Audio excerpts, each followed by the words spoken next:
30వ అధ్యాయం 23వ వచనాన్ని నేను చదువుతున్నాను, ఆలకించండి. యెషయా గ్రంథం 30వ అధ్యాయం 23వ వాక్యం. ఎక్కువ తగ్గించుకన్నా కొంచెం. నీవు నీ భూమిలో, లైట్గా పెట్టాను, నీవు నీ భూమిలో విత్తుటకు నీ గింజలకు కావలసిన వాన ఆయన కురిపించును, భూమి రాబడి అయిన ఆహార ద్రవ్యమిచ్చును, అది విస్తార సార రసములు కలదై ఉండును. ఆ దినమున నీ పశువులు విశాలమైన గడ్డి బీళ్లలో మేయును. చదివిన ఈ వాక్యాన్ని పరిశుద్ధాత్మ దేవుడు మనందరికి అర్థమగినట్లుగా బోధించి, వాక్యపు లోతులలో మనల్ని ప్రతిష్ఠించి, పరిశుద్ధుల స్వాస్థ్యములో దేవుడు మనలను భద్రపరచును గాక. ఆమెనన్నారా? సాలే అన్నారా? ఆమెనన్నారా? ఇప్పుడు అనలే, ఇంకొంచెం సేపు అయిన తర్వాత అంటారు ఆ మాట, సాలే యాభై అని. రేవరాజు, ఇది ఎంత భాగ్యం తమ్ముడు, మీకు తెలియట్లేదా? మీకు రోజంతా దేవుని పని చేయటం అనేది ఎన్నో జన్మలు పుణ్యం చేసుకుంటే దొరికే అదృష్టం. ఇది మీకు తెలియట్లా? దేవుని నామాన్ని మహిమ కలుగును గాక. ఒక ఎమ్మెల్యే తోటి రోజంతా మనం తిరిగితే మనకు మేలు ఉంటుందా ఉండదా? నా మాటలు అర్థమవుతున్నాయా? ఒక ఎమ్మెల్యే తోటి కారులో ఎమ్మెల్యేతో పాటు మనం తిరిగామనుకోండి, ఆ రోజు మనకు కావాల్సిన తిండి అంతా మనం పెట్టుకోవాలా? ఎమ్మెల్యే కారులో కూర్చొని ఎవరు పెడతారు? మనకు డబ్బు ఎవరు పెడతాడు? ఇంకా ఎమ్మెల్యే పెడతాడు. ఎమ్మెల్యే జ్యూస్ తాగితే మనకి జ్యూస్, ఎమ్మెల్యే టీ తాగితే మనకి టీ. ఎమ్మెల్యే మంచి హోటల్కి పోయి ఆనందం అనుకో, ఆయనతో ఉన్నాం మనం, కానీ మనకు కూడా ఆ భోజనం వచ్చేస్తుంది. ఎమ్మెల్యేతో ఉంటే మనకి ఎన్నో మేళ్ళు ఉన్నాయి. ఒకటి, ఖర్చు అంతా ఆయనే పెట్టుకుంటాడు. రెండోది, ఏ కొదువు కూడా లేకుండా మనకు చూసుకుంటాడు ఆ రోజు. ఎమ్మెల్యేతో ఉంటే మాత్రం పొరపాటున మన సుడి తిరిగి ముఖ్యమంత్రితో ఉంటే, ఒకరోజు ముఖ్యమంత్రితో గడిపితే, మన ఆంధ్రప్రదేశ్ ముఖ్యమంత్రి గారితో మనం ఒక రోజు ఉన్నామనుకోండి, ఆ రోజు ఆయన ఎన్ని సకల సౌకర్యాలు అనుభవిస్తాడో అన్ని సకల సౌకర్యాలు మనకు కూడా అందుతాయి. ఒక ఎమ్మెల్యేతో తిరిగితేనే, ఒక రాష్ట్ర ముఖ్యమంత్రితో తిరిగితేనే ఇన్ని ఆశీర్వాదాలు అయితే, ఒక రోజంతా యేసయ్య పనిలో తిరిగితే నీకు ఇస్తాడా ఇవ్వడా? ముఖ్యమంత్రి కంటే గొప్పోడు కదా మన దేవుడు, ఎమ్మెల్యే కంటే గొప్పోడు కదా. వీళ్ళంతా మనుషులు కదా. సర్వ సృష్టిని సృష్టించిన సృష్టికర్త పనిలో ఉన్నాం మనం ఈరోజు. 12 సంవత్సరాలు యేసు ప్రభువు ఏమన్నా తెలుసా? నా తండ్రి పనుల మీద ఉండవలనని మీకు తెలియదా అన్నాడు వాళ్ళ అమ్మలతోటి, వాళ్ళ మమ్మీతోటి. మమ్మీ ఎందుకు చదువుతున్నాను నన్ను? నేను నా తండ్రి పనుల మీద ఉన్నాను. అవసరమైతే 6 ఆరాధనలు చేద్దాం తమ్ముడు, ఆమె గట్టిగా. ఎన్ని? మీరు తిరగాలే కానీ వెళ్ళటమే వేసినాము. అరగంట వాక్యం అంతే, తిరగటమే. నాకైతే తిరగాలని లేదు, ఇస్తే కృప తిరగటమే. ఆయన కొరకు కష్టపడడం అనేది ఈ లోకంలో ఉన్న మేలుల కంటే గొప్ప మేలు ఏంటంటే, ఆయన కోసం కష్టపడటం, ఆయన పని చేయటం. ఆయన పని చేస్తే అన్నీ మనకి కనబడవు, కానీ అన్నీ వచ్చేస్తుంటాయి మనకి. ఏమేమి చెప్పడం గట్టిగా? ఎమ్మెల్యే కనబడుతుంటాడు మనకి, మన దేవుడు మన పెద్ద మనకు కనపడ్డు, కానీ కనపడకుండా మొత్తం వచ్చేస్తుంటాయి తెలుసా? కాబట్టి అప్పుడే సాల్లు వినబాకండి, ఇంకొంచెం టైం ఉంది మనకు దానికి. దేవుడు మిమ్మల్ని ఆశీర్వదించును గాక. మేము ఏడన్నాం సార్, మేము మరి మా మీద చెప్తుంటాం నువ్వు. ఇప్పుడు చూడండి, చదివిన వాక్యం దగ్గరికి వెళ్దాం. మీకు గాలి కొట్టుకోవడానికి టైం అయిపోతుంది నాకు. ఇప్పుడు 23వ వచనంలో ఏం రాయబడిందంటే, నీవు నీ భూమిలో విత్తుటకు నీ గింజలకు కావలసిన వాన ఆయన కురిపించును. ఎంత మంచి మాట అండి ఇది. మనకి పొలం ఉందనుకోండి, పొలంలో మనము గింజలు విత్తాలంటే చల్లుకోవాలి. సహజంగా రైతులు పొలాలు ఎప్పుడు దుక్కి దున్నుకొని ఎప్పుడు వాళ్ళు గింజలు చల్లుకుంటారు, విత్తనాలు చల్లుకుంటారంటే వర్షం వచ్చినప్పుడు, వర్షాకాలం స్టార్ట్ అయినప్పుడు పంటలు ఇంకా స్టార్ట్ చేస్తారు. విత్తనాలు ఎత్తాలంటే నీళ్ళు ఉండాలా పడలేదా? ఏమో నాకు తెలీదు, వ్యాపారం వ్యవసాయం మా అన్న చేస్తాడు. అన్న ఇప్పుడు విత్తనాలు మనం చల్లుకోవాలంటే నీళ్ళు రావాలా పడలేదా? ఉండాలా. ఇప్పుడు మోటార్లు వచ్చినాయి కాబట్టి అందుబాటులో ఉన్నాయి. ఒకళ్ళని మోటార్లు ఎంటాయాలి. ఎప్పుడు చేసేవాళ్ళు? వర్షాకాలం వచ్చినప్పుడు, నీళ్లు కురిసినప్పుడు ఇంక వాళ్ళు పనులు స్టార్ట్ చేసుకునేవాళ్ళు. అదే అంటున్నాడు దేవుడు, మీ భూమిలో విత్తడానికి నీ గింజలకి వాన కావాలి. నీ పొలంలో నువ్వు గింజలు నాటుకోవాలి కదా, విత్తనాలు ఎత్తుకోవాలి కదా నీ పొలంలో. అప్పుడు ఆ గింజలకి ఏం కావాలి?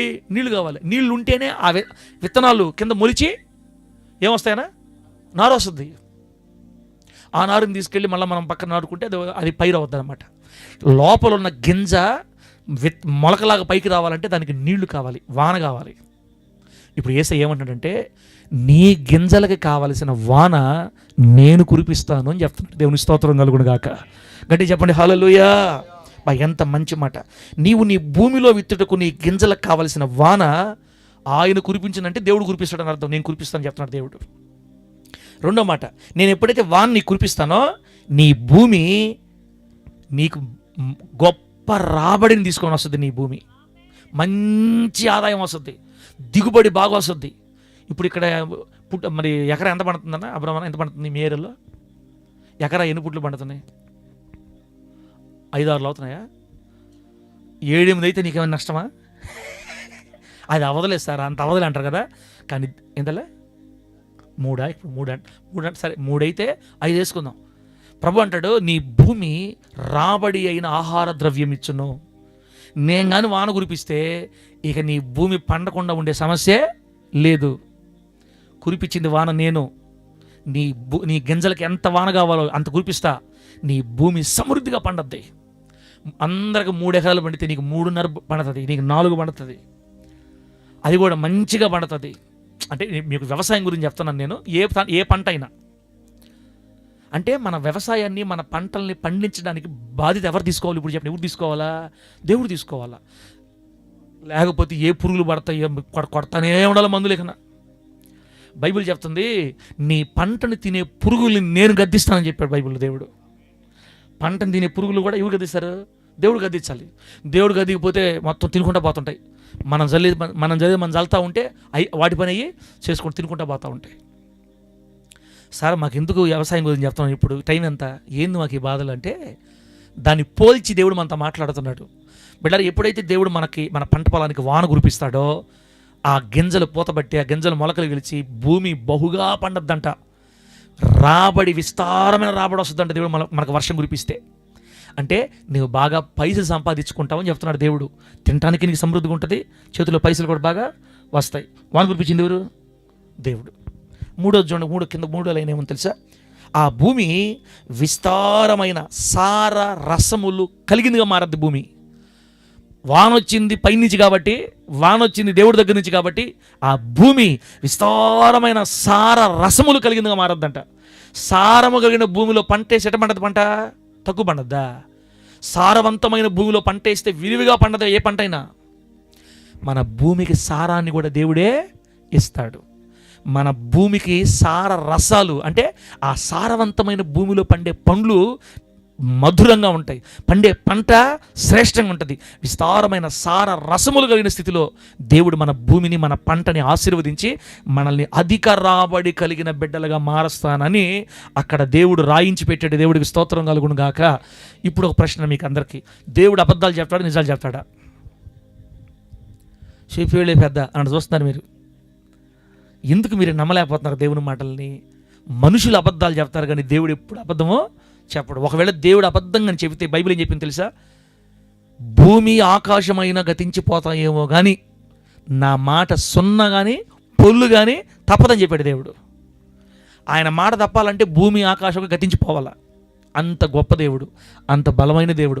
ఆయన ఒక్క మాట మనకు బైబిల్లో రాయిస్తే దాన్ని మన పట్ల చేసి తీరతాడు యేసు నామములో. గట్టి చెప్పు హల్లెలూయా. పొలాలు ఉండే వాళ్ళకి పొలాలు ఎట్ట పండాలని కోరుకుంటున్నాడు దేవుడు? విస్తార సార రసములు కలిగి సమృద్ధిగా పండాలని కోరుకుంటున్నాడు దేవుడు. మరి మన పొలాలేమో రివర్స్ అయిపోతున్నాయి. మరి మనకేమో వాన సరిగ్గా అందట్లా, మన నీళ్లు ఎటుపోతున్నాయో. ఏమి తమ్ముడా ఎట పండింది ఈ సంవత్సరం, ఎట పండింది? ఏదో పండింది అంటాడు. అదేంది అట చెప్పుకున్నాడు? ఏంది సార్, దేవుడు నాకు సమృద్ధికి ఇచ్చాడు సార్ అని చెప్పలే అన్న. ఎట వచ్చింది ఈ సంవత్సరం, ఎట అయిందన్నా, ఎట జరిగిందన్నా, ఎట పండిందన్నా? ఏమి రాలా, అక్కడికే అంటే వీళ్ళు కావాలని చెప్తారో తెలియదు, నిజంగా అటు పండిందో తెలియదు. కొంతమందికి ఒక టెక్నిక్ ఉంటుంది, ఎంత వచ్చినా బయటికి చెప్పుకోకూడదు, లాభం వచ్చినా కూడా ఎట చెప్పుకోవాలా. ఏందో మనకు అసలు అసలు ఈ సంవత్సరం ఏం బాగలేదబ్బా, అసలు అనుకున్నంత రాలా అంటే ఎక్కడ దీక్ష తగలదు దేవునని. క్రైస్తవులు మాత్రం అట్ట మాట్లాడకూడదు ఎప్పుడు. నా దేవుని కృపను బట్టి నన్ను గట్టిన పెట్టాడు సార్ నా దేవుడు, ఆమె చెప్పండి గట్టిగా. నా అప్పులన్నీ తీరిపోయి నాకు కొంత మిగిలిందని దేవునికి మహిమకరంగా చెప్పుకోవాలి సాక్ష్యం. అన్యులంటే వాళ్ళకి తెలియదు కాబట్టి దిష్టి తగిలి ఇంకా ఇబ్బంది అయిపోద్దేమోనని నరులు కళ్ళు మంచివి కాదు. ఏ కళ్ళు? నరులు కళ్ళు దృష్టి తెప్పించుకోవడానికి ఇంత పెద్ద కన్ను పెడతారు పాప వీళ్ళకి. ఏ కన్ను చెప్పండి? అదే ఏను కన్ను పెడతారు. ఈ కళ్ళు పోయి ఆ కళ్ళు తగిలితే ఆ కళ్ళు ఈ కళ్ళును కొట్టి ఆ కళ్ళు శక్తి ఇంకేం కాకూడదా ఉండాలని ఏను కన్నుని దిష్టి కన్ను పెట్టుకుంటారు పాపం. వాళ్ళ భయాల వాళ్ళే. మన ప్రభువుని నమ్ముకొని యేసు రక్తంలో కడగబడిన మనకి కన్నులు ఏం చేస్తాయి మనల్ని? మనం ఏం చెప్పాలి తెలుసా? నా దేవుడు నా భూమిని సమృద్ధిగా పండించాడు, నా ప్రభు సమృద్ధిగా నాకు ఇచ్చాడండి, దేవుని కృపను బట్టి నాకు అంతా బాగుందని చెప్పాలి. మనం బాగలేకపోయినా కూడా బాగుందని చెప్పుకోవాలి. మన డ్యూటీది. వాళ్ళ అవతల అట్ట కాదు, బాగున్నా కూడా బాగాలని చెప్పుకొని ఉంటారు. ఊరికే బాగలేదు బాగలేదు బాగలేదు బాగలేదు అనుకుంటాం అనుకో, పైనుంచి వేసి ఏమంటాడా ఆమె నా రివర్స్ అయిపోతుంది ఒకరోజు మళ్ళీ. అందుకని మనం ఏం చెప్పాలి రాజు? చిన్నదైనా కూడా దేవుడి స్తోత్ర బాగా జరిగిందని చెప్పాలి, దేవుని కృప అని చెప్పాలి, నా ప్రభు చేసాడని చెప్పాలి, నా ప్రభు దీవించాడని చెప్పాలి. నీవు హెచ్చింపబడేదవు అంటేటప్పుడు దేవుడు మనం కానీ ఇట్ట మాట్లాడుతుంటే అట్ట మాట్లాడకుండా కళ్ళు అమ్మో కళ్ళు అన్నావంటే రివర్స్ అవుతాయి. బిడ్డ, ఇప్పుడు మీకు ఏం చెప్పదలుచుకున్నానంటే, మన భూమి పంటకి కావలసిన గింజలకి, ఆ గింజలు మొలకెత్తడానికి కావలసిన వాన ఆయనే కురిపిస్తానని మనకు వాగ్దానం చేస్తున్నాడు. వాన కురిపించినప్పుడు పంట వేసుకోవడానికి ఏమి మనకు నష్టం ఏం కంటాను నేను. కురిపించిన దానికి కురిపించేవాడు ఆయన. వాన ఇక వాన వస్తే ఇక సమృద్ధి, నీ గింజలకు కావాల్సిన వాన కూడా ఆయన వేస్తాను అంటున్నాడు. ఆ తర్వాత నీ భూమి అధిక రాబడిస్తుంది, నీకు విస్తార సార రసములు కలిగిన పంట నువ్వు పొందుకుంటావని ప్రభు ఎంత హామీ ఇస్తే ఇంకెందుకు దిగులు? పాస్టర్ గారు ఇప్పుడు రేపు పొద్దున మమ్మల్ని ఏమన్నా పాలికి తీసుకోమంటాం, ఏంది వాక్యాలు చెప్పడం మాకేం అర్థం కావట్లా, మమ్మల్ని ఏమన్నా ఇంకా పాలికి తీసుకోమని చేయమంటున్నావు ఏంది? అమ్మా, దీన్ని ఇప్పుడు మనం ఆత్మీయ కోణంలో తీసుకుంటే ఇది భౌతిక కోణం. ఇప్పుడు మన ఆత్మ కోణంలో మనం ఆ వాక్యాన్ని ఆలోచిస్తే, నువ్వు వ్యాపారం చేస్తున్నావు అనుకో, ఆ వ్యాపారం అభివృద్ధి చెందడానికి వాన ఎవరు కురిపిస్తా అంటున్నాడు? దేవుడు వాన కురిపిస్తే నీ వ్యాపారం పొంగతాది యేసు నామములో. దేవుడు వాన కురిపిస్తే నీ ఉద్యోగము పొంగతాది. దేవుడు వాన కురిపిస్తే నీ చేతి పనులు పొంగి పొరలతాయి. దేవుడు వాన కురిపిస్తే నువ్వు చేసే పని చిన్నదైనా పెద్దదైనా పొంగాలా యేసు నామములో. పొంగకుండా కిందకు పోతుందంటే అర్థమైంది? ఆయన అబద్ధికుడా? ఆయనలో తప్పు ఉందా? ఆ దమ్ముందా మీకు? ఏసైనా అనేది దమ్ముందా మీకు? గుడిసేటి శాస్త్రాలు మనం చేసుకుని ఆయన వాక్యాన్ని మనం గట్టిగా పట్టుకోకుండా ఆయన్ని బాధ పెట్టి ఆయన లేనిపోయి మనం చేసి సొంత ప్రయత్నాలు చేసుకొని నానా తంటాలు పడి మనం ఇబ్బందులు తెచ్చుకొని వేలు మాత్రం ఆయన సైజు చూపిస్తుంటాం. ఈరోజు నీ వేలు నీ పక్కకు తిరుగునుగాక. ప్రభు ఏమంటున్నాడంటే, రే నువ్వు ఏ పని చేసినా నేను నిన్ను దీవిస్తా యేసు నామములో. కుమారుడా, నువ్వు ఏ పని స్టార్ట్ చేసినా, నువ్వు ఏ వ్యాపారం స్టార్ట్ చేసినా, ఏ ఉద్యోగం స్టార్ట్ చేసినా నేను కురిపిస్తా వాన. నా పిల్లలకి ఉద్యోగాలు వస్తాయో రావో ఏందో, అసలు బాగా చదివే వాళ్ళకే జాబులు రావట్లేదంట, అసలు కష్టపడకపోతే ఈ రోజుల్లో జాబులే లేవంట, నా బిడ్డల భవిష్యత్తు ఏమైపోద్ది, ఒరే సెల్ పాస్టరా ఎందుకు దిగులు పడుతున్నావు నువ్వు? నీ బిడ్డలు ప్రయోజకులు అవ్వడానికి వాన కురిపించాల్సింది ఎవరు? నేను కురిపిస్తాను, నేను చెప్తాను, నీకెందుకు నమ్మాను, ఇంక డౌట్ ఎందుకు నీకు? అవును ప్రభువా, నువ్వు కురిపిస్తే చాలు ప్రభువా, విస్తార సార రసములు కలిగిన జీవితంగా మా జీవితాలు మారతాయి ప్రభువా, నా ఇద్దరు బిడ్డలు స్థిరపరుస్తావు తండ్రి, నువ్వు స్థిరపరుస్తాను నమ్ముతున్నాను తండ్రి. ఇట్ట మనం చెప్పుకోవాలి దేవుడికి. బిడ్డల భవిష్యత్తు అయినా, బిడ్డల పెళ్ళిళ్ళు అయినా, ఇల్లు కట్టుకుని సొంత ఇల్లు కట్టుకోవాలి మనం. ఇల్లు లేదు, ఇప్పుడు స్థలం కూడా లేదు. స్థలం ఇచ్చే విషయంలో, ఇల్లు కట్టించే విషయంలో కూడా వాన ఎవరు కురిపించాలా? యేసయ్య కురిపిస్తాడు యేసు నామములో. ప్రభుత్వం మైండ్ దేవుడు మార్చాడంటే మీకు ఇల్లు మొత్తం కట్టించి తాళాలు మీ చేతిలో పెడతారు యేసు నామములో, అంతే. అది రోషం కలదా, అట్టాటి దేవుడిని ఆరాధిస్తున్నాం మనం. నువ్వు రోహ పెట్టబల్లే, మొత్తం వాళ్ళే కట్టి ఫోటోలు తీసుకొని నీ చేతులు తాళాలు పెట్టి ఎల్లో. మనం కూడా కట్టుకోలేనంత మంచి ఇల్లుని గవర్నమెంట్ చేత దేవుడు మనకు కట్టించడానికి ఆయన శక్తి ఉందా లేదా? వాన ఆయన కురిపిస్తే పని పూర్తయిపోద్ది యేసు నామములో నీకు. పాస్టర్ గారు ఎవరికైనా కురిపిస్తాడేమో కానీ నాలాంటి దుష్టుడికి మాత్రం కురిపించలేని పాస్టర్ గారు అన్నాం అనుకో, పైనుంచి ఆమె సౌండ్లు వస్తుంటాయి. మళ్ళా ఎప్పుడు కూడా మన నోటితోటి నేను దుష్టుడిని, నేను మంచోని కాదు, నేను చెడ్డోడిని అని అనకూడదు. ఎందుకు అనకూడదంటే, మీ మమ్మీ ఉంది కదా, మీ డాడీ ఉంది కదా, మీ డాడీ దగ్గర పోయి నువ్వు ఆ మాటను, నేను దుష్టుని డాడీ, నేను భయంకర భ్రష్టుని డాడీ, నేనంటే నీకు ఇష్టం లేదు కదా అని మీ నాన్న అడుగు. అప్పుడు మీ నాన్న ఏమంటాడు? అవునురా దుష్టుడా అంటాడా? తెలుగు మాట్లాడుతున్నానా, హిందీ మాట్లాడుతున్నానా?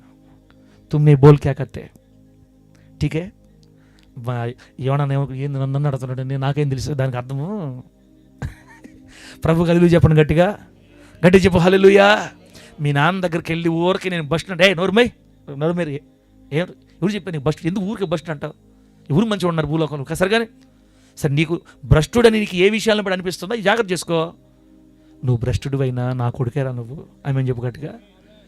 ముఖ్యమంత్రి కొడుకు తాగుబోతైనా ముఖ్యమంత్రి కొడుకే, గుర్తుపెట్టుకోండి. ఎమ్మెల్యే కొడుకు చెడిపోయిన చోటు చెడిపెట్టి తిరిగేవాడైనా మన ఐడెంటిటీ, మన గుర్తింపు మారదు, గుర్తుపెట్టుకో. మన క్రియలను బట్టి కాదు మన గుర్తింపు వచ్చింది, మన కన్న తండ్రి గుర్తింపు మనది. అవును, కానీ మీ ఇంటి పేరు చెప్పండి. ఎవరి పేరు? ఏ ఇంటి పేరు చెప్తావు నువ్వు? మీ డాడీ ఇంటి పేరు చెప్పుకుంటే నీ పేరు చెప్పుకుంటా. నీ ఇంటి పేరు మనకు మళ్ళీ ఇంటి పేరు ఎక్కడి నుంచి వస్తుంది? మన ఇంటి పేరు ఎవరిదే? మన డాడీది కదా. హలో, మీరు ఎట్లున్నారంటే ఏంది, ఎక్కడికో పోతున్నావు, ఎట్లా తీసుకెళ్ళిపోతున్నావు మమ్మల్ని? మన బిడ్డలకి ఇంటి పేరు కత్తి అని ఉంటుంది. కత్తి పుల్లారావు మన చర్చకు వచ్చాడు, తెలుసా మీకు? ఎవరు చెప్పండి? ఇస్సాక్ అన్న పేరు పుల్లారావు అనమాట. కత్తి పుల్లారావు. నేను ఆధార్ కార్డు చూసాను చెప్తాను. కత్తి. ఇప్పుడు కత్తి పుల్లారావు అని చెప్పండి ఆయన. ఇప్పుడు అది ఆయన ఇంటి పేరా వాళ్ళ నాన్న ఇంటి పేరా? వాళ్ళ నాన్నల ఇంటి పేరు అనమాట. పురుషుడికి ఆ పేరు వచ్చేస్తుంది. ఇప్పుడు నువ్వు ఏదో చిన్న బలహీన చేసినంత మాత్రాన నీ ఇంటి పేరు మారదాక నువ్వు యేసయ్య రక్తంలో పంచుకు పుట్టిన బిడ్డవి యేసునామములు అంతే. నువ్వు ఎప్పుడు కూడా మీ నాన్న ఇంటి పేరు మర్చిపోకూడదు. ఎవరు నువ్వంటే నజరేయుడైన యేసయ్య బిడ్డనని చెప్పాలి నువ్వు. మనలో పొరపాట్లు ఉండొచ్చు, ఆయనలో పొరపాట్లు లేవు. ఇంటి పేరు మారదు. కాబట్టి నాకు చేయుడు దేవుడు నాకు అనుకోబాకండి. ఎందువల్ల నువ్వు అట్లా బాధపడుతున్నావో, ఎందువల్ల నీకు ఆ మైండ్ వస్తుందో వాటిలోంచి బయటపడాలని ప్రార్థన చేసుకో. చేయబట్టుకుని దేవుడు ఖచ్చితంగా లేపి ఆయన పేరు నీకు పెట్టి నేను లేపతాడు యేసునామములో బయటికి. ఇంకా గట్టి చెప్పండి హల్లెలూయా. ఇక్కడ కూర్చొని ఎవరు కూడా దరిద్రులు, శాపగ్రస్తులు, దుష్టులు ఎవరు లేరు. అందరూ ఆయన పిల్లలే ఉండేది ఇక్కడ. మనందరం దేవుని బిడ్డలమే. మనమే కాదు, ఈ గ్రామంలో ఉండే ప్రతి బిడ్డ కూడా దేవుని బిడ్డ. ఆమేనని గట్టిగా. వాళ్ళ కళ్ళు ఇంకా తెరవబడలేదు కాబట్టి వాళ్ళు రాలేకపోతున్నారు. మన కళ్ళు తెరిచాడు కాబట్టి మనం నమ్మి వచ్చాం, అంతే తేడా. ఆ బిడ్డల కళ్ళు దేవుడు తెరిచినప్పుడు వాళ్ళు కూడా పరిగెత్తుకొని వాళ్ళ నాన్న దగ్గరకు వచ్చేస్తారు. వాళ్ళ మా నాన్నగారు మాకు వద్దా నాన్న అంటారు. సరే, వాళ్ళ ఇష్టం అది. దేవుడు కళ్ళు కానీ అటు ముట్టిగా తీసి పట్టణం ఒక చెప్పమని కొట్టాడంటే నానా అని వచ్చేస్తారు అంతే ఆటోమేటిక్గా. మన కరెంట్ ఇచ్చే అన్నకి దేవుడు తొందరగా లాగేను కాక యేసునామములో. అదొక ఆడదా కూర్చొని వచ్చి చెప్పినప్పుడు మా ఆయన మాటలు, మా ఆయన తొందరగా లాగేస్తాడు దేవుడు. కళ్ళు తెరిచిటంటే డాడీ అని వచ్చేస్తాడు అనమాట. మనందరం డాడీ, సృష్టికర్త యేసయ్య, మనందరం దేవుడి బిడ్డలమే, ఆయన బిడ్డలవి. నువ్వు చిన్న పొరపాట్లున్నా పెద్ద పొరపాట్లున్నా మీ డాడీ ఇంటి పేరే నీ ఇంటి పేరు. మనము యేసయ్య పిల్లలమి, యోధా గోత్రపు కొదమ సింహ పిల్లలు మనం యేసునామములో. చెప్పగట్టిగా హల్లెలూయా. సింహపు పిల్లలు లేమిగలవై ఆకలి కొనిన యెహోవాను ఆశ్రయించు వారికి ఏ మేలు కొదువై ఉండదు అని చెప్పాడు. మనం దేవుని పిల్లలమే, మన కొదువులు ఉండకూడదు. ఉన్నాయి అంటే మనమే కొంచెం తేడా చేస్తున్నాము. ఇప్పుడు మనం సరిదిద్దుకుంటే ఈ ముందు అవిశ్వాసం పోవాలి. నేను మంచివాడిని కాదు, నేను చెడ్డవాడిని, నాలో ఏ మంచితనం లేదు, నా దరిద్రాలు, నేను భ్రష్టురాలని, నా ఆలోచనలు బాగలేవు. వద్దక్క, నిన్ను బట్టి కాదు, మీ నాన్న ఇంటి పేరుని బట్టి నీకు విలువ. మీ నాన్న బట్టి నేను గుర్తిస్తున్నారు. మీ నాన్న కలువరి శిలువలో మీకోసం ప్రాణం పెట్టాడు, ఆయన బట్టి నీకు విలువ. ఏ విషయంలో నీకు బాధగా ఉందో వాటిలోంచి బయటకు వచ్చేద్దాం ప్రార్థన చేసుకొని. ప్రభు మిమ్మల్ని అందరూ ఆ రీతిగా ఆశీర్వదించి వర్ధిల్ల చేయనుగాక. చెప్పండి గట్టిగా హల్లెలూయా. దేవుని ఆశ ఏంది? మన కుటుంబాల మీద వాన ఎవరు కురిపిస్తా అంటున్నాడు? ఎవరు? దేవుడు. ఇప్పుడు ఏ బాధలో వచ్చావు ఇక్కడికి? అమ్మ, మన బాధలు ఏంది? అప్పులు తీరట్లేదనే, ఒక ఇల్లు కట్టలేకపోతున్నామనే, అసలు నేను ఎప్పులోంచి బయటపడి నేను మంచిగా జీవిస్తాను, అసలు కుదరతాదా, అది జరగతాదా? అక్క, నీ వల్ల కాదనిపిస్తుంటుంది, కానీ మీ నాన్న వల్ల అవుతుంది యేసునామములో. ఆయన వర్షం కురిపిస్తే ఎగిరిపోతా యేసునామములో ఎటపోతా తెలియదు నీకు నీ అప్పులన్నీ. మీ డాడీ నీ మీద వర్షం కురిపిస్తే నీ దశ తిరిగిపోద్ది యేసునామములో. మన నాన్నగారు వర్షం కురిపించేటంటే ఎలా వరిగొండలో అద్భుతమైన మందిరం కట్టబడద్ది యేసునామములో. వర్షం అక్కడి నుంచి కురవాల. మనకు తొందరపడకూడదు, మనం తొందరపడకూడదు. దిగతాడు డాడీ దిగి మొత్తం చూసుకుంటాడు మన డాడీ. వ్యతిరేకంగా ఎవరు లేచినా నీకు వ్యతిరేకంగా రూపించబడిన ఈ ఆయుధాన్ని వర్ధిల్లనివ్వక ఆయన నిలబెట్టుకుంటాడు యేసునామములో. గట్టి చెప్పండి హల్లెలూయా. ఎంత ప్రేమగా దేవుడక్క మన దేవుడు. నిజంగా బిడ్డల నిజం చెప్తున్నాను. నీ కోసం వాన పంపించి నీ భూమిని తడిపి నీ భూమికి సారాన్ని ఇచ్చి చేతి పనులు, ఉద్యోగాలు, వ్యవసాయాలు, నువ్వు ఏ పనులు చేస్తావు మొత్తాన్ని దీవించి మెట్టుకు నువ్వు ఎదగాలని కోరుకుంటుంటే నువ్వు ఎందుకు ఎదగలేకపోతున్నావు? నువ్వెందుకు ఎదగట్లేదు? అక్క, మనం దేవుడిని నమ్ముకొని ఇప్పుడు 10 సంవత్సరాలు అయిపోయింది, కానీ మనలో ఇంకా ఆశీర్వాదం కనబడట్లేదే. మనం ప్రభుని నమ్ముకొని 15 సంవత్సరాలు అయిపోయింది, ఎందువల్ల మనం వెనకబడిపోతున్నాం? ఎందుకు మనం అందుకోలేకపోతున్నాం అంటే ఒక 3 విషయాలు చెప్తా. ఈ 3 విషయాలు జాగ్రత్తగా చేసుకున్నామంటే ఈ రోజు నుంచి నా దేవుడు నీ చెయ్యి పట్టుకొని లేపతాడు యేసునామములో. పోయిన వారం చెప్పా, మన కాళ్ళు ఎట మారుస్తాడు? మన కాళ్ళు ఎట మారుస్తాడు? యాడ చెప్పాం ఈ వాక్యాన్ని? జింకకాళ్ళు మన ఊర్లోనా? కంట్రీలో చెప్పాం. మన కాళ్ళని జింకకాళ్ళలాగా దేవుడు చేసి ఎత్తైన స్థలముల మీద నిలబెడతాడు. వాన కురిపించే దేవుడు ఆయన ఉంటే మనకి ఎందుకు మనం ఆస్వాదించబడలేకపోతున్నాం? ఎందుకు వెనకబడిపోయాం? ఎందుకు ఇంకా మనకి అందనట్టుగా చాలినట్టుగా ఎందుకు ఇంకా మనం ఈ కొరతల్లో ఉన్నాం బిడ్డ? 3 విషయాలు ఉన్నాయి మనలో కొన్ని పొరపాట్లు ఉన్నాయి. ఆ పొరపాటు సరి చేసుకుంటే, ఇప్పుడు ఎమ్మెల్యే కొడుకున్నాడమ్మా, ఎమ్మెల్యే కొడుకు ఎవడో నువ్వు అని డాడీ మీద తిరగబడి, వాళ్ళ ఆయన మీద తిరగబడి 4 బాదులు బాది ఎవడు వాళ్ళ డాడీ ఇంట్లో బీరువాలో ఉండిన 20,000 బంగారము, 2 లక్షలు 3 లక్షలు డబ్బులు మొత్తం పెరుక్కొని, హొరా ఎవడరా నువ్వని డాడీని తిరగబడి కొట్టి, డాడీ చేతుల్లో నుంచి తప్పించుకొని ఇంట్లోంచి బయటికి వెళ్ళిపోయి నా బతుకునేం బతతాను పోయాడు అనుకోండి, పేరుకి ఇంటి పేరు మారలా, నానే ఎమ్మెల్యే వాళ్ళ నానే. కానీ ఎమ్మెల్యే దగ్గరుండి ఎమ్మెల్యేకి లోబడి వాళ్ళ డాడీకి లోబడితే కదా వాళ్ళ డాడీ అంతా కొడుకు వస్తుంది. నా మాట అర్థమవుతున్నాయా? సరక మన దేవుడు ప్రేమగల దేవుడే, ఆస్వాదించే దేవుడే. మనం ఆయనకు అందుబాటులో ఉండి ఆయనకి ఇష్టపడి ఆయన మాటలకి మనం అంటుకట్టబడితే కదా ఆయన ఆశీర్వాదాలు మన మీదకి వచ్చి మనం దీవించబడతావా? ఆయన చెప్పిన మాటలు అనకుండా మన ఇష్టానుసారంగా తిరుగుతూ ఉంటే మనకి ఎట్లా వస్తుంది? నువ్వు పిఎం కొడుకువైనా, నువ్వు సీఎం కొడుకువైనా, నువ్వు ఎమ్మెల్యే కొడుకువైనా, నువ్వు ఏ అధికారి కూతురువైనా వాళ్ళతో ఉండి వాళ్ళ దగ్గర ఉంటేనే వాళ్ళే మనకు వర్తిస్తాయి. అలాగే దేవునితో ఉండాలి మనం. అలా దేవునితో లేకుండా మనల్ని ఇబ్బంది పెట్టే 3 విషయాలు గుర్తు చేసి నేను ఆపేస్తా. ప్రార్థన చేసుకుందాం. ప్రభు నామానికి మహిమ కలుగును గాక. నంబర్ 1 యెషయా గ్రంథం 30వ అధ్యాయం మొదటి వచనంలో చూడండి. యెషయా గ్రంథం 30వ అధ్యాయం మొదటి వాక్యంలో ఉండేది ఏంటంటే, లోబడని పిల్లలకు శ్రమ అని ఉంది. చెప్పండి, ఏ పిల్లలకు శ్రమ? దేవుడు మన మీద కురిపిస్తున్న వాన మనకు సరిగ్గా అందకపోవడానికి, మన కుటుంబాల మీద మన తండ్రి వాన కురిపించలేకపోవడానికి కారణం ఏంటంటే, నంబర్ 1 మన తండ్రి ఎవరు? మన డాడీ ఎవరో? సృష్టికర్త. ఆయన పిల్లలం మనం. అన్నీ మనకు సమృద్ధిగా వస్తాయి. కానీ మనకి ఎందుకు రావట్లేదంటే, మనం చేసే మొట్టమొదటి పొరపాటు తండ్రికి లోబడట్లేదు. చెప్పండి, ఏం చెట్టిదమ్మా? తండ్రికి లోబడట్లేదు. అర్థమవుతుంది ఆ మాట మీకు? ఇప్పుడు నా కూతురు ఉంది, నేను చెప్పే మాటకి నా కూతురు మాట విని లోబడుతుంది అనుకో, నాకు ఎటుంటుంది అక్క? సంతోషం ఉంటుందా, బాధగా ఉంటుందా? అట్టదు కొడక, ఇటు చేసుకోమ్మా, ఈ బొమ్మ పెట్టి కొడక, ఎందుకు చేస్తున్నాను, నా మాట వినమా, నీకు తెలియదులే అనింది అనుకో, ఈ పిల్లకి చెప్పకూడదు అసలు. నాకు చెప్తుంది రివర్స్, నేను కన్నా నన్ను గనిందే, ఇంకేం చెప్పను నేను. ఇంకా అటు కాకుండా డాడీ అట్లాగా అటు అనుకుంటా డాడీ, ఇట్లా అనుకున్నా, సరే డాడీ ఇప్పుడు ఈసారి చేస్తా, ఇది చూడు ఇది ఎట్లా చూడు అని నేను చెప్పిన ప్రతి దానికి వెంటనే అందుకొని నా మాటకు లోబడి చేస్తుంది అనుకో, అప్పుడు నాకు ఎట్లా ఉంటుంది? అక్క బిడ్డ పుట్టిన జం పుట్టింది యేసునామములో, కొడుకు కావాలనుకున్నాను కానీ కొడుకుని మించిపోయింది యేసునామములో అంతే అని అనిపిస్తుంది నాకు. తండ్రికి నిజమేనమ్మో, నేను కొడుకే కావాలనుకున్నా, నిజమే చెప్తున్నాను, నేను అబద్ధంగా చెప్పేది.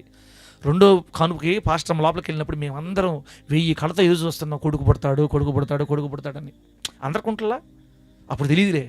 ఒకవేళ కొడుకు గాను పుట్టుంటే ఇప్పుడు ఎట్టుండేదో, ఒరే రారా పెట్టుదు రారా ఏవో వస్తాం కానీ అని ఉంటే ఇంక మీకు వాక్యం ఏం చెప్పేది, నేనేం చేసుకునేది? నేను ఉండేనులే మా డాడీకి, మరి నేను ఎప్పుడు ఎదురు తిరగలేదు, లోపల తిట్టుకునేది, పైకి పనిచేసేది అనమాట. అమ్మా, నన్ను దేవుడు సేవకు పిలుచడానికి చాలా కారణాలు ఉన్నాయి. వాటిలో ఒక కారణం ఏంటంటే, మా డాడీ నన్ను ఎంత తిట్టినా ఎంత అవమానించినా ఆదివారం ఆరాధనలకు నేను ఎప్పుడు వెనకేసేవాడు కాదు. నేను ఎప్పుడు ఏం చేసినా దేవుని కోసం చేశాను అనమాట. నేను డాడీ కోసం ఎప్పుడు చేయలా. ఇది దేవుని పని అని డ్రమ్ము కొట్టినా, మరి యాంప్లిఫైర్లు పెట్టినా, రిక్షాల మీద యాంప్లిఫైర్లు మోసుకోపోయినా, నా దేవుడి కొరకు నేను చేయాలని మైండ్ ఫస్ట్ నుంచి నాకు పడిపోయింది. సేమ్ అదే మైండ్ ఇప్పుడు నా చిన్న కూతురు చూస్తున్నాను. నేను ఆమె చెప్పను గట్టిగా, ఒక్కోసారి వద్దులే కొడక, ఆపే కొడక, నువ్వు వద్దు లైవ్ వద్దుగా, అక్కడ పెట్టేసరికి ఒకసారి చూసుకోవచ్చు అంటే, నేను దేవుడి కోసం చేస్తున్నాను డాడీ అంటది. ప్రభు, అప్పుడు నా డైలాగ్ ఇప్పుడు నా కూతురులో వేసావు నువ్వు, అప్పుడు నా డైలాగ్ నా కూతురు వేసాడు. ఒకవేళ పొరపాటున కొడుకు కానీ పుట్టిండుంటే, నేను చదువుకోవాలమ్మా, ఏంది మమ్మీ ఊరికి ఆగలేకపోతాను ఇంతోటే అని వాళ్ళ మమ్మీ పార్టీకి వెళ్ళిపోయి వాళ్ళ మమ్మీ చేత నాకు రికమెండేషన్లు ఇప్పించి, వదిలే బాబులు వదిలే, నువ్వు ఫస్ట్ చదువుకుంటాను, ఎగ్జామ్స్ ఉన్నాయి, ఇప్పుడు హైవేలకు ఎగ్జామ్స్ జరుగుతున్నాయి, ఫైనల్ ఎగ్జామ్స్, చదువుకుంటే మంచి మార్కులు వస్తాయి. ఆదివారం ఎన్ని ఎగ్జామ్స్ అయినా నో ఛాన్స్ డాడీ అంటే ఒకటే అన్నమాట. దేవుని స్తోత్రం కలుగును గాక. పెద్ద ఎగ్జాములు కానీ చిన్న ఎగ్జాములు కానీ వాళ్ళ సార్లకు అర్థమైపోయింది, ఏ మనిషిని వస్తుంది కానీ కాలేజీకి, ఈ మనిషి మాత్రం ఆదివారం పూట రాదు అని వాళ్ళ సార్లకు అర్థమైపోయింది. కానీ చెప్పడం మానేశారు. నిజంగా కూతురు పుట్టిన దానికి ఇప్పుడు సంతోషం వేస్తుంది నాకు. దేవుని స్తోత్రం కలుగును గాక. పొరపాటు కొడుకుని పుట్టింటే అమ్మ కొడుకులు కలిసి నాకు 3 నామాలు తీసి ఉండేవాళ్ళు. ఇప్పుడు మా ఎస్తరకతో కలిపి కొడుకు చూపిస్తున్నాడే, ఏదో పేరు పెట్టిన వాడికి ఏం పేరు మనం పెట్టిందే కాదా తల్లి, చిక్కడో దొరకడు. ఎస్తరక కొడుకు పేరు నేనేం పెట్టానంటే చిక్కడో దొరకడు, ఎవరికి చిక్కడో ఎవరికి దొరకడు, అంతే వెళ్ళిపోతుంటాడట. ఆ విధంగా నాకు కొడుకు పుట్టుంటే వాడు కూడా చిక్కడో దొరకడు. నేను చదువుకోలేను మమ్మే, ఓరకాయ పేర్దనలు అన్నీ ఉంటాయి, ఇంక నేనే చేసేదే నేనే పెట్టుకోవాలి దానికి. అందుకే వరే నువ్వు ఆగలేవులేరా అని నా మనస్సాక్షిని అడిగి దేవుడు 2వ కూడా కూతురుని ఇచ్చాడు. ఇప్పుడు ఆ కూతురు మినిస్ట్రీకి, మీడియా పరిచర్యకి దేవుడు ఆశీర్వాదకరంగా మార్చాడు. దేవుని స్తోత్రం కలుగును గాక. గట్టి చెప్పండి హల్లెలూయా. ఆ రోజుల్లో నేను కూడా డాడీకి అన్నీ రెడీ చేసేసి చేతికిచ్చేవాడిని. ఆయన నన్ను ఎప్పుడు పొగడలేదులే, కాదు నేను నా బిడ్డను పొగడుతున్నాను. ఈరోజు నన్ను పొగుడుంటే కొంచెం హుషారు చేసి ఉండేవాడిని, నన్ను ఏ రోజు పొగడలా మా డాడీ. ఆయన ఇంకా మంచివాడు. మా డాడీ ఎట్టో తెలుసా, నేను ఏదన్నా అనుంటే ఆ మాట సంఘంలో చెప్పేస్తాడు. ఇగో అమ్మ మా వాడు ఇట్ట అన్నాడమ్మా, అట్ట చిన్నోడు కదమ్మా మా వాడు. నేను సాయంత్రం టీవీ దగ్గర వాక్యలు చెప్పచ్చు ఆ మాటల. నేను సరే చూశాను అనుకో టీవీ, మా డాడీ ఎంత మంచోడంటే చర్చిలో ఉండే వాళ్ళు అందరికీ అర్థమైపోవాలి నేను టీవీలు చూస్తానని. శనివారం రోజు నేను రాత్రి మా వాడు వాక్యం మా వాడు చెప్పుకోవాలమ్మా నేను అని చెప్పేసేవాడు. పెద్దోళ్ళు కదా, వాళ్ళకి తెలియదు ఎట్లా చెప్పాలో. ఆ రోజుల్లో మనుషులు కదా, నాకు సిగ్గుపోయి తలకాయ ఉంచుకునేవ్వండి. నా పక్కన గీరతా ఉండేవాళ్ళు, ఏంద్రా మీ డాడీ చెప్పేస్తున్నాను నీ గురించి సిగ్గు పురుగు పోతుందరా. ఇక నేను తలకాయ ఉంచేసుకునేవ్వండి. అయ్యో ఏంది మా డాడీ చేసే పనులు. మా డాడీ ఏమని తెలుసు, డాడీ ఏం డాడీ నా పురుగు పోగొడుతుంటే, నేను దేవునికి యథార్థంగా సేవ చేస్తున్నా, నా బిడ్డను కూడా నేను నేను ఖండించి తీరాల్సిందే, నా న్యాయమే న్యాయం. ఇది ఇష్ట కూడా న్యాయాలు ఉంటాయి అనుకునేవాడు నేను. నాకు అర్థమైంది, ఆ బాధ నాకు తెలుసు కాబట్టి బిడ్డల బలహీనతలు బిడ్డల్లో చెప్తే, విశ్వాసాలు చెప్తే వాళ్ళు ఎంత వేరుగా మాట్లాడి ఇబ్బంది పెడతారు తెలుసు కాబట్టి కొంచెం దేవుడు జ్ఞానం ఇచ్చాడు కాబట్టి మనం వాడు చెప్పకూడదు. సరే ఆ రోజుగా సరిపోయింది. ఆ బాధలు అవమానాలన్నీ పడ్డాం కాబట్టి ఈరోజు మైకి చేతులకి ఇచ్చి సేవ చేయించుకుంటున్నాడు యేసునామంలో. ఆ రోజు నేను మనుషుల కోసం చేయలేదు, దేవుడి కోసం చేశాను. ఈరోజు బిడ్డ కూడా దేవుని కొరకే చేస్తుంది. మంచి కూతుర్ని దేవుడు ఇచ్చాడమ్మ నాకు. ప్రభువు నామానికి మహిమ కలుగును గాక. పెద్ద కూతురు కూడా మంచి కూతురే, మీకు కనబడట్లేదు ఇక్కడ ఈ అన్ని కానీ చేస్తుంది కాబట్టి మీరు అనుకుంటారు పెద్ద కూతురు నాలాగనమాట, వాక్యం చెప్పద్ది, పాటలు పాడద్ది. వాళ్ళ అక్కకి చెల్లి సపోర్ట్ చేస్తుంటుంది, జాకులు పెట్టి అక్క సౌండ్ పెట్టాక చాలక అక్క ఇటు పడాక అటు పడాక అని కెమెరాలు పెట్టి వాళ్ళ అక్కకి సపోర్ట్ చేస్తుంది. ఆ బిడ్డను కూడా దేవుడు మహిమ పాత్రగా వాడుకుంటాడు. రాబోయే రోజుల్లో 2 బిడ్డలు దేవుని పాత్రలుగా వాడబడితే చూడాలని ఆశగా ఉంది. నా ఆశ నిశ్చయంగా దేవుడు తీరుస్తాడు. గట్టి చెప్ప హల్లెలూయా. ఆ 2 బిడ్డలు నాకు ఇచ్చింది ఎవరు? దేవుడు కదా ఇచ్చింది. వాళ్ళు పుట్టించిందే దేవుడు కదా. నీకు బిడ్డలను ఇచ్చింది ఎవరు? దేవుడు. మరి నీ బిడ్డలు దేవుడు వదిలేస్తాడా? వదలక్క. ఎవరి బిడ్డలను దేవుడు వదలడు. ఆయన పరిధిలో మనల్ని వాడుకుంటాడు. ఎక్కడి నుంచి వచ్చి ఆడకపోయాము, చిక్కడ దొరకదాకా పోయామందక్క. ఏదారి ఎట్టి వచ్చాము మనం, ఏ దారి నుంచి వచ్చాం? అది లోబడని పిల్లలకు శ్రమ అని చదివాం కదా. దేవుడు వాన మన మీద ఎందుకు కురిపించట్లేదు? ఒకవేళ కురిపించాలనుకున్నా కూడా, ఆయన కురిపించినా కూడా ఆ వాన మనకు ఎందుకు సరిపోవట్లేదంటే లోబడే తత్వం లేదు. ఈరోజు వాక్యంలో 2 మాటలు విన్నారు మీరు. ఓహో, నా దేవుడిని దీవించాలంటే నేను దేవుడికి లోబడాలా? నేను ఏ విషయాలు దేవుడు లోబడకుండా ఉన్నాను?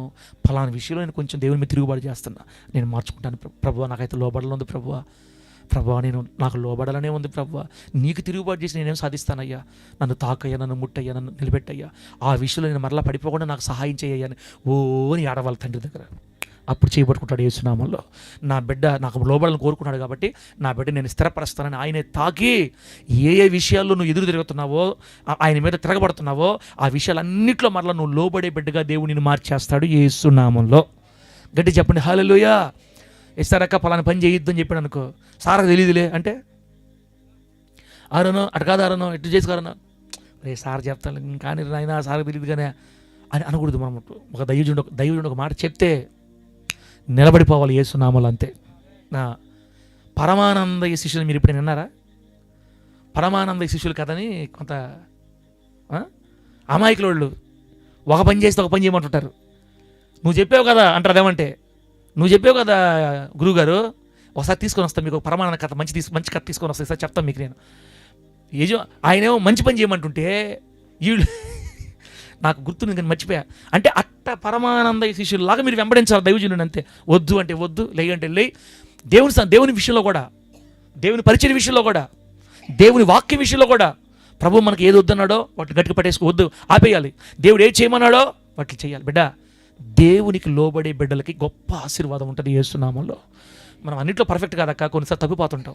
ప్రభు వెంటనే గద్దిస్తాడమ్మా, అటు వద్దమ్మా, ఇటు చేసుకోమ్మా, వెంటనే లోబడిపోవాలి. అలాగే ప్రభువా, నువ్వు చెప్పినట్టు చేస్తాను ప్రభువా, నువ్వు చెప్పినట్టు చేస్తాను ప్రభువా, నీకోసం నమ్మకం ఉండను ప్రభువా, నేను తెలియక 3 ఆదివారాలు ఆగిపోయాను ప్రభువా, మందిరం ఇంక మానొద్దని మందిరం జమ్ము పెట్టని చెప్పావు ప్రభువా, నా జీవితంలో ఇంకెప్పుడు కూడా మందిరం కాకుండా సహాయం చేయి ప్రభువా, ఎలా పలు నాతో మాట్లాడావు ప్రభువా నువ్వని తీర్మానం చేసుకున్నావు కదా, ఇంకా దానికి లోబడిపోవాలి. అట్లాగా అంతే. ప్రభు మనకి ఏవి చెప్తాడో వాటికి బెండ్ అయ్యి లోబడి దేవుని మాట ప్రకారం జీవించాలి. దేవునికి స్తోత్రం కలుగునుగాక. గట్టి చెప్పండి హల్లెలూయా. భార్యలారా మీ భర్తలకు లోబడమని దేవుని వాక్యం చెప్పింది. ఇప్పుడు ప్రభుకు లోబట్టం అంటే మీరు ఖచ్చితంగా భర్త లోబడాలా పడలేదా? ఏమిరా అరగుండు అనొచ్చు భర్తనే. ఒక భార్య అనింది, మీరేమనుకోబాకండి, ఒక భార్య ఏంది అరగుండు మాట్లాడుతున్నావు అంటే పాపం అతను లేచిపోయి కొంచెం ఏం లేవు, భర్తను ఎట్టదిడుతుందో ఇష్టోళ్ళు ఇంకా కాపరాలు ఎట్ట కట్టుకుంటారు. ఇంకా యువతన మాటలకు అరగుండు మాట్లాడుతుంటున్నా.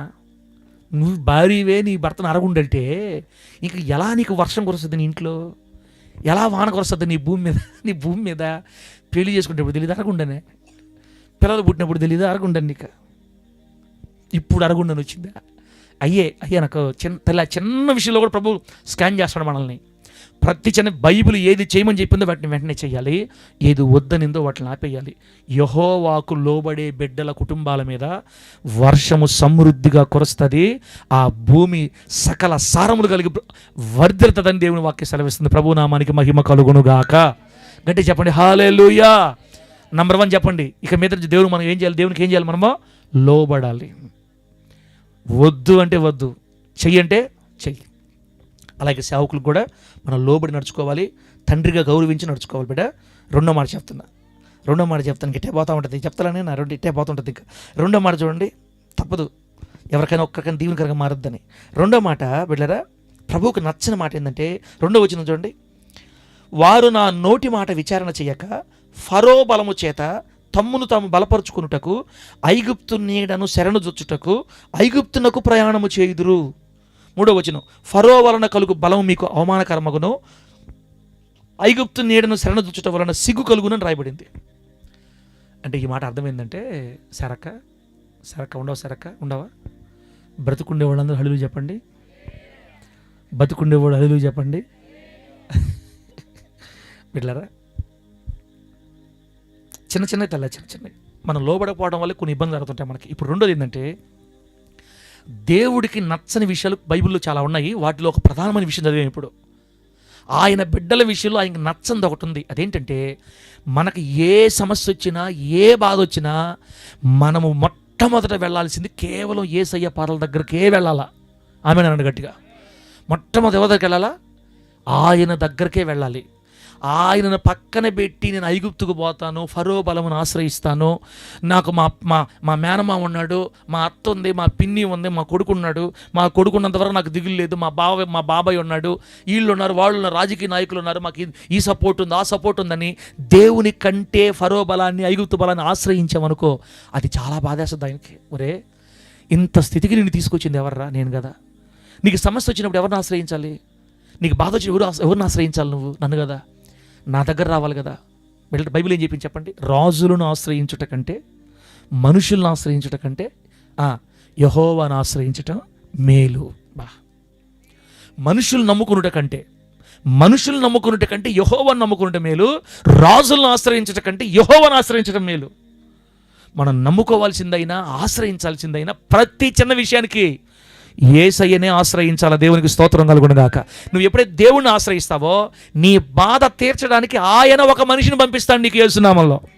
అప్పుడు ఆయన అన్ని తీర్చేస్తాడు నీకు. ఆ బిడ్డ వచ్చి నీకు మొత్తం చూసుకుంటాడు. మనం మొదటి ఏ వైపు వెళ్ళాలి? దేవుడు వైపు వెళ్ళాలి మనం ఫస్ట్. కానీ సహజంగా మనం ఏం చేస్తామంటే, ఏదైనా చిన్న సమస్య వచ్చిందనుకో, మనుషుల వైపు, వాళ్ళ వైపు, వీళ్ళ మీద వాళ్ళ మీద ఆధారపడిపోతాం. ఇక అటు ఎప్పుడు చేయబాకండి తల్ల. మీకు ఏ సమస్య వచ్చినా, అది వ్యాధి అయినా, బాధ అయినా, అప్పులైనా, రోగమైనా, అది ఏ సమస్య అయినా, పిల్లల భవిష్యత్తు అయినా, ఏదైనా మొట్టమొదట మన తండ్రి వైపుకి మనం మళ్ళాలి. తండ్రి, ఈ లోకంలో నువ్వు తప్ప నాకు వేరే దిక్కు. హోసన్న చెప్పు, హోసన్న, నువ్వు తప్ప ఈ లోకంలో నాకు వేరే దిక్కు లేరు. నాకు నువ్వు చేయకపోతే ఎవ్వరూ చేయరయ్యా, రా నాకు చెయ్యి. నువ్వు ఎవరిని పంపిస్తావో తెలియదు, నువ్వు ఏం చేస్తావో తెలియదు. నా వల్ల కాదు తండ్రి, నీవే నాకు ఆధారం, నేను నిన్నే నమ్ముకుని ఉన్నాను. యెహోవా, నేను నిన్నే నమ్ముకుని ఉన్నాను, నువ్వే రావు తండ్రి. వరిగొండలో మందిరం స్థిరపరచబడి ఒక పరిచర్య కట్టబడి ఒక బలమైన సేవ జరగాలంటే యెహోవా నువ్వే రావాలి. ఆమేన్ చెప్పండి గట్టిగా, నువ్వే రావాలి ఇక్కడికి. కొంతమంది చెప్పారు మనతోటి, పలానా దగ్గర పలానా ఉండరు, మేము వస్తాం, సపోర్ట్ వస్తాం, మాట్లాడదామని అన్ని స్వరాలు వినపడ్డాయి మనకి. ఆ రూట్లో పోతే మనకి జయం కలగదు. మన రూటే సపరేటు. ఆమె చెప్పడం గట్టిగా, నలుగురు నడిచే త్రోవల్లో మనం నడవకూడదు. యూదులు ఎవ్వరికి కూడా వంగి నమస్కారము చెయ్యరు. యూదుల విధులు వేరు, సమస్త జనుల విధులు వేరు. సమస్త జనులు వాళ్ళకి బాధ వస్తే వెంటనే వాళ్ళ దగ్గరలో ఉన్న దగ్గర వెళ్ళిపోతారు. మనకు బాధ వస్తే ఆకాశం వైపు కన్నులు ఎత్తి చూడాలి యేసు నామములో. నా తండ్రి, నీవే నాకున్న ఏకైక దిక్కు రాయ్యా. ఇదంతా ఎవరు చేస్తారయ్యా నువ్వు చేయకపోతే? ఇదంతా ఎవరు చేస్తారు తండ్రి? మా శాంతక్కను చూస్తే నాకు ఎంత సంతోషం అంటే, అవసరమైతే తనకున్నదంతా కోల్పోయి దీని ఎట్టయినా సంపాదించి మందిరం నిలబెట్టాలని కోరుకుంది పాపం బిడ్డ. ఆ కోరిక దేవుడు చూడలేదా? ఇది నాకేం గుర్తొచ్చిందంటే, లోతు దగ్గరికి దేవదూతలు వచ్చినప్పుడు ఆ దేవదూతలతో పాపం చేయటానికి ఊరంతా కలిసి వస్తారు. హలో, వినపడిందా మీకు? ఆ సందర్భం గుర్తొచ్చిందా? లోతు దగ్గరకు వచ్చిన దేవదూతలతో పాపం చేయడానికి ఆ ఊరు వాళ్ళంతా, చిన్నపిల్లలు మొదలుకొని ముసలి వరకు అందరితో కూడొస్తే ఆ విషయం చూసి, ఆ సందర్భం చూసి భయపడిపోయిన లోతు గారు, అమ్మో నా దేవుని దూతలు, నా దేవుడిని వీళ్ళు చెరిచేస్తారా అమ్మో అని వాళ్ళ దగ్గరికి వెళ్ళి తలుపు తీసి, అయ్యా నాకు వయసుకు వచ్చిన 2 కూతుర్లు ఉన్నారయ్యా, నా 2 కూతుర్ని, వాళ్ళు ఇంకా పురుషులను కోడలేదు, కన్యలు, వాళ్ళిద్దరిని తీసుకొచ్చి మీ దగ్గర పెడతా, ఎట్టయినా చేసుకోండి నా 2 కూతుర్ని, కానీ నా ఇంటికి వచ్చిన వాళ్ళు మాత్రం ఏమి మీరు చెయ్యొద్దయ్యా. బిడ్డలారా, ఆ తర్వాత మనం చదువుకుంటే అక్కడ లోతు గారి 2 కూతుర్లకి ఏ హాని కలగలేదు, లోతుకి ఏ హాని కలగలేదు యేసు నామములో.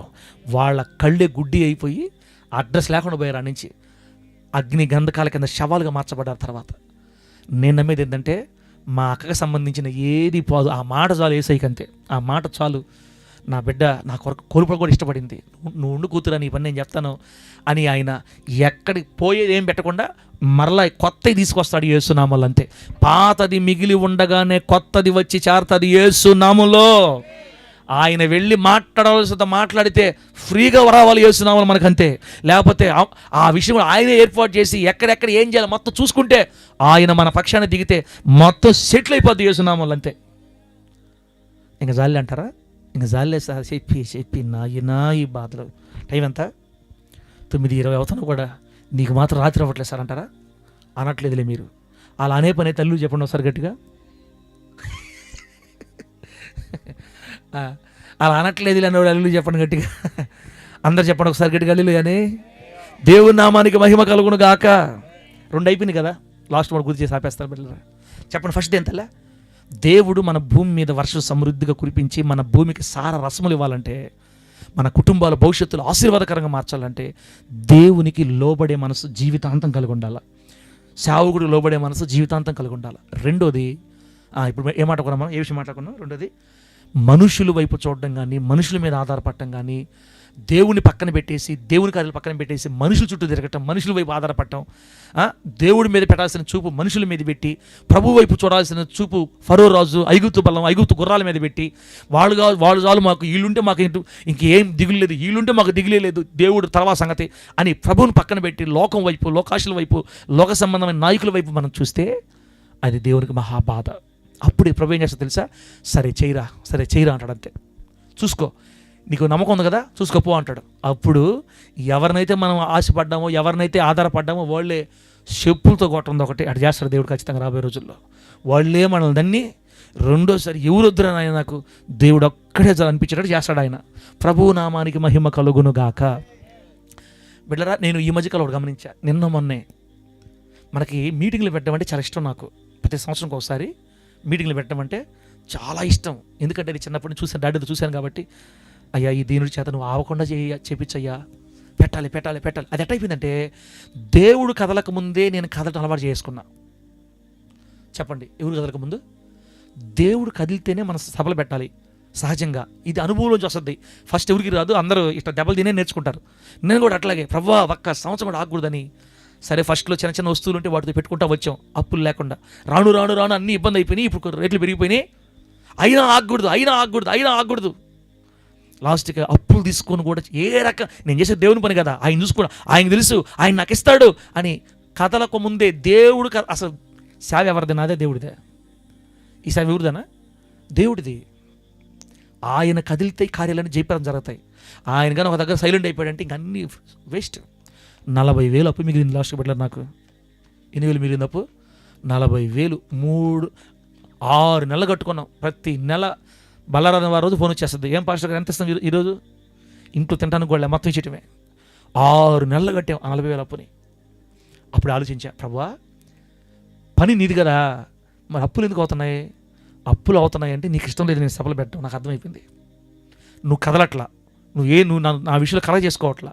నీకు లేని బాధ నాకెందుకయ్యా? ఈ సంవత్సరం ఇంకా సభలు వద్దే, లేవని 3 సంవత్సరాలు 4 సంవత్సరాలు అట్లా ఆపేసామంతే.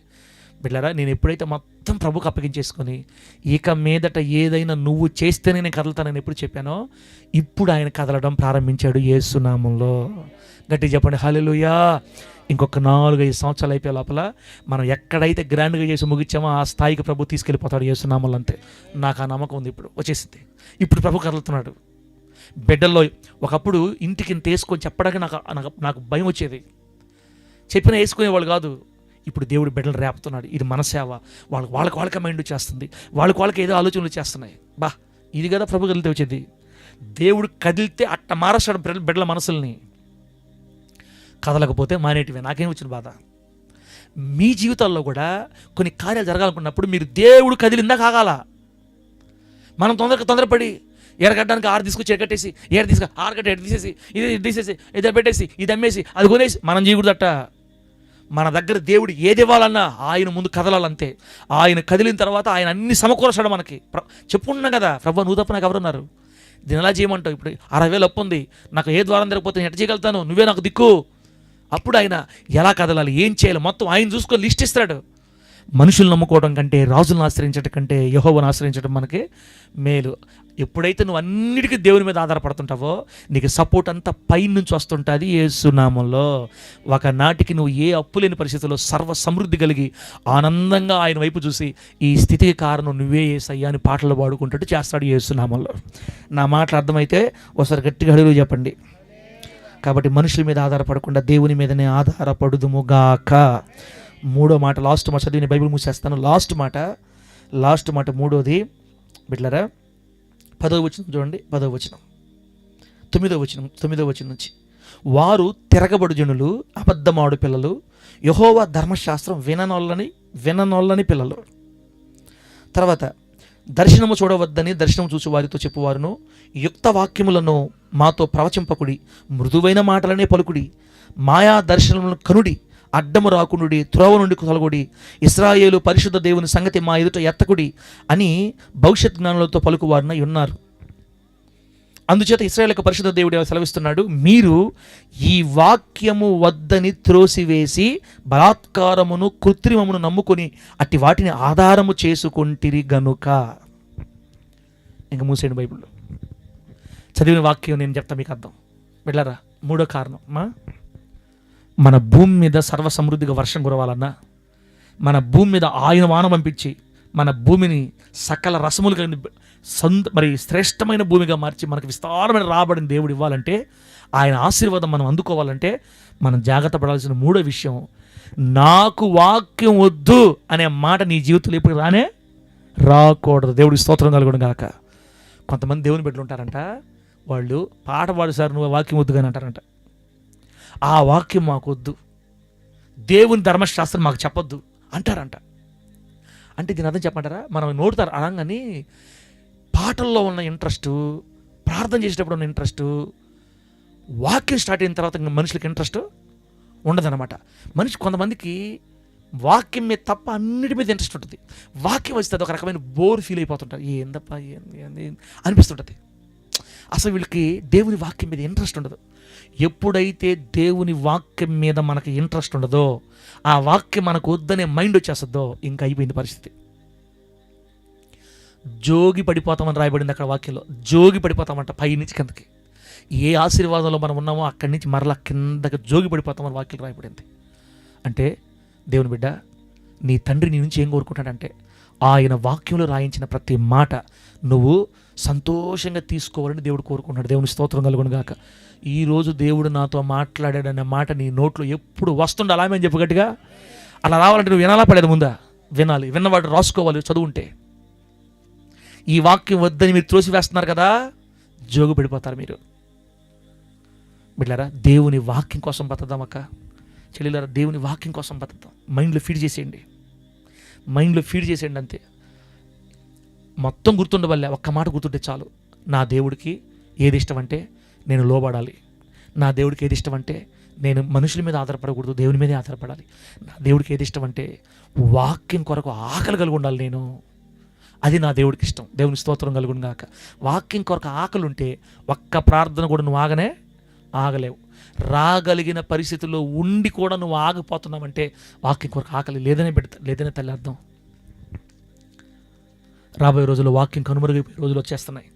ఇంక వాక్యం అందదు మనకి. పరిస్థితులు టకటక మారిపోతున్నాయి. ఒకవేళ దేవుడు అనుమతించి శోధనలని, శ్రమలని, రాజ్యాంగాలు, రకరకాల పరిస్థితులు మారిపోతే ఆ రోజు ఫోన్లో కూడా మనకు వాక్యాలు దొరకవు, పాస్టర్లు మీకు దొరకరు. భయంకరమైన సమస్యలు ఎదుర్కోబోయే రోజులు ముందుకు వెళ్తున్నాం మనం. వాక్యాన్ని ఎక్కువ ధ్యానం చేయండి. దివారాత్రములైన వాక్యమును ధ్యానించిన వాడు ధనుడిని వాక్య సెలవిచ్చింది. జుర్రుకోండి, తేనె తిన్నట్టుగా ఉంటుంది దేవుని వాక్యం వింటుంటే.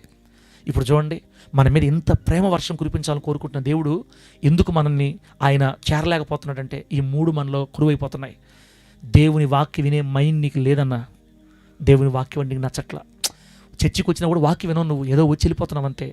ఒక్క మాట కూడా నీ గుండెలో తీసుకోవట్లా. పలుసార్లు దేవుడు నీతో మాట్లాడుతున్నా కూడా ఒక్క మాట కూడా నీ గుండెలోకి వెళ్ళట్లేదు. మాకు వద్దులేబ్బా, ఆ వాక్యం మనకు ఎందుకు అనిపిస్తుంది నీకు. తర్వాత దేవునికి లోబడే మనసు లేదు. ఏ సమస్య వచ్చినా మనుషులు వైపు వెళ్ళిపోతున్నావు. ఇవన్నీ ఉన్నప్పుడు వర్షం నీకు ఎలా వస్తుంది? ఒకవేళ వర్షం దేవుడు పంపినా కూడా నీ భూమి మీద ఎలా కురుస్తుంది? కాబట్టి బిడ్డ, ఏదన్నా ఒకవేళ 3 నీళ్ళు ఏదైనా ఉన్నట్టు అనిపిస్తే ఈరోజే ఈ ప్రార్థనలో ఒప్పుకొని కడుక్కొని వెళ్ళిపోదాం యేసు నామములో. గట్టి చెప్పండి హల్లెలూయా. ఇక్కడ కూర్చున్న ఏ బిడ్డను కూడా నా దేవుడు ద్వేషించట్లేదు. మనందరం దేవుని పిల్లలమే, మనందరం దేవుడి కూతుర్లమే, కొడుకులమే. మనందరూ ప్రేమించాడు కాబట్టి నేర్చుకోమని చెప్తున్నాడు. అన్నీ చేయలేకపోయినా ఒక్కడైనా గట్టిగా పట్టుకోపో. ప్రభువా, నీ వాక్యం నాకు అర్థం అవ్వాలి, నీ వాక్యం కోసం బ్రతకాలి, నీ వాక్యమే. దావీదు మంచి మాట చెప్పారు, దేవా నీ వాక్యమే నా పాదాలకి దీపమయ్యా. ఆ దీపం లేకపోతే ఎట్ట బతకాలయ్యా నేను? ఆ దీపం కావాలి కదయ్యా నాకు. నా నడకను సరిచేసుకోవాలంటే నాకు దీపం ఉండాలయ్యా. 4 వాక్యాలు వినిపిస్తున్నాడు దేవుడు మీకు వారానికి. అన్నీ రాసి పెట్టుకొని జాగ్రత్త చేసుకొని మరలా ధ్యానం చేస్తా. అన్నీ ఉండాలన్నా మనకి. కాబట్టి ఆ వాక్యం కొరకైన ఆసక్తి, ఆ లోబడే తత్వం, మనుషుల మీద ఆధారపడకుండా దేవుని మీద ఆధారపడే తత్వం, ఇవన్నీ అలవాటు చేసుకుంటే నేను చెప్తున్నాను, పరలోకం నుంచి వర్షం కురుస్తుంది మన భూముల మీద యేసు నామములో. మన చేతులు పట్టుకొని దేవుడే లేపతాడు యేసు నామములో. విస్తారమైన రాబడి దేవుడు మీకు ఇస్తాడు. రాబోయే రోజుల్లో మీరు గొప్పవారుగా మార్చబడతారు యేసు నామములో. మొదట మీ స్థితి కొద్దిగా ఉన్నా తొదక మీరు మహాభివృద్ధి పొంది మంచి ముదిమిలో, మంచి ఆశీర్వాదంలో కళ్ళు మూస్తారు బిడ్డ. ధనవంతులు కళ్ళు మోస్తారు మీరు. మీ పిల్లలు బాగుపడి మీరు కళ్ళు మోస్తారు. మీ మనవల సంతానం చూసి కళ్ళు మోస్తారు. అన్ని రంగాల్లో దీవించబడి కళ్ళు మోస్తారు. పేదరికంలో మాత్రం మనం చచ్చిపోము. మనల్ని ఉన్నతంగా దీవించే దేవుడు తీసుకుంటాడు. దేవుడి మాటలు మనకు ఆశీర్వాదకరంగా మార్చి వర్ధిల్ల చేయుగాక. కళ్ళు మూసుకొని ప్రార్థన చేసుకుందాం బిడ్డ. ఫోన్ సౌండ్ పెట్టన్నా, ఫోన్ సౌండ్.